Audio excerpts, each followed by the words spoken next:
Sebastian woke up in a motel he didn't remember checking into. The neon light outside flickered, casting erratic shadows on the peeling wallpaper. The air was thick, stale. He sat up, his head throbbing. The mirror across the room caught his attention. It reflected the bed, the walls, the door, everything except him. He leaned closer, rubbing his eyes, but the unsettling absence remained. Something was wrong. The silence pressed against his ears like a weighted presence. He reached up, pressing his fingers to his face. His skin was warm, his pulse steady. He waved his hand. Nothing moved in the glass. His breathing quickened. This wasn't possible. Then, in the stillness, reflection blinked. Sebastian stumbled backward, knocking over a chair. The reflection remained unchanged until its lips curled into a faint, knowing smirk. A chill crept up his spine. He wasn't imagining this.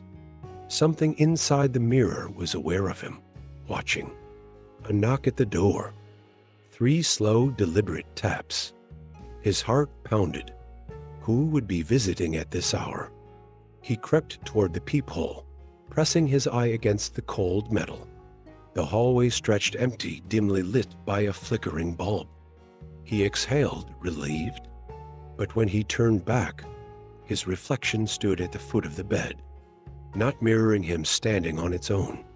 It stared at him with hollow eyes, tilting its head slightly, as if studying an insect caught in a web. Sebastian's breath hitched. He moved left. The reflection did not.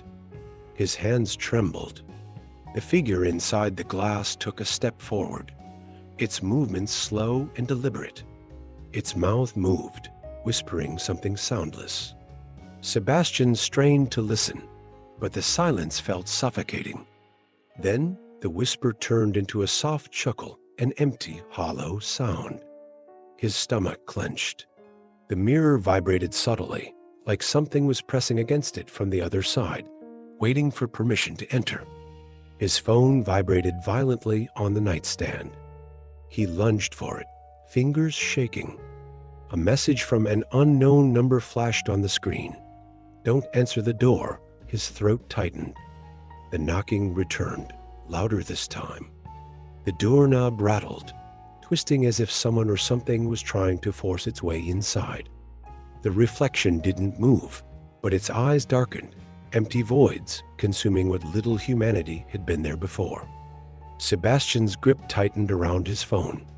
He had to get out.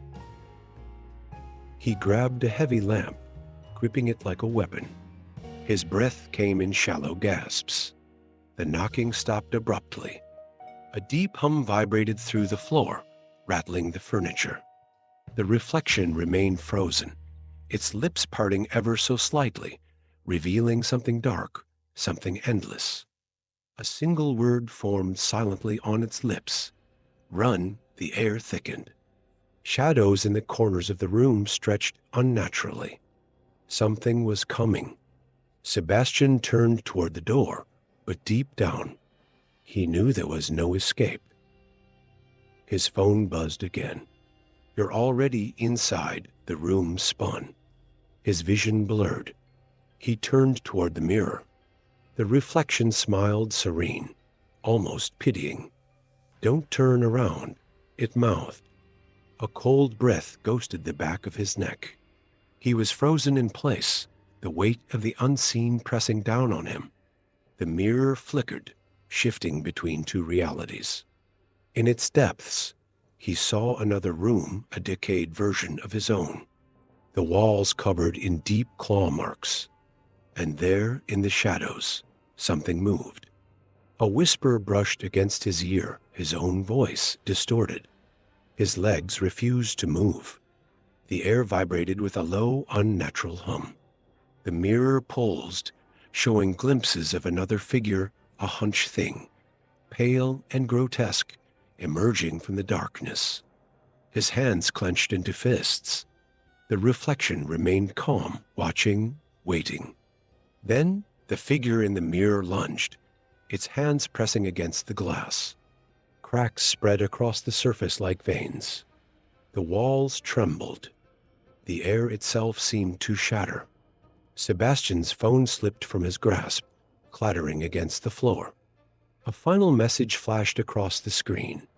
"You are never here." The room twisted, warping in on itself. The reflection pressed both hands against the glass, its face distorting into something monstrous. The cracks deepened, splintering like fractured reality. The door behind him was gone. The walls groaned, closing in. The last thing he saw was his reflection stepping forward, through the broken glass, reaching for him with hollow eyes. With a deafening snap, the mirror shattered completely. Darkness consumed the room. Silence followed. Morning arrived, golden light seeping through the blinds. The motel clerk knocked, but there was no answer. Inside, the bed was made, the lamp unbroken, the mirror whole again. Yet, when the clerk glanced at the glass, his own reflection stared back at him. But deep within the mirror, something else watched from the shadows. And the motel remained silent, waiting for the next guest to arrive.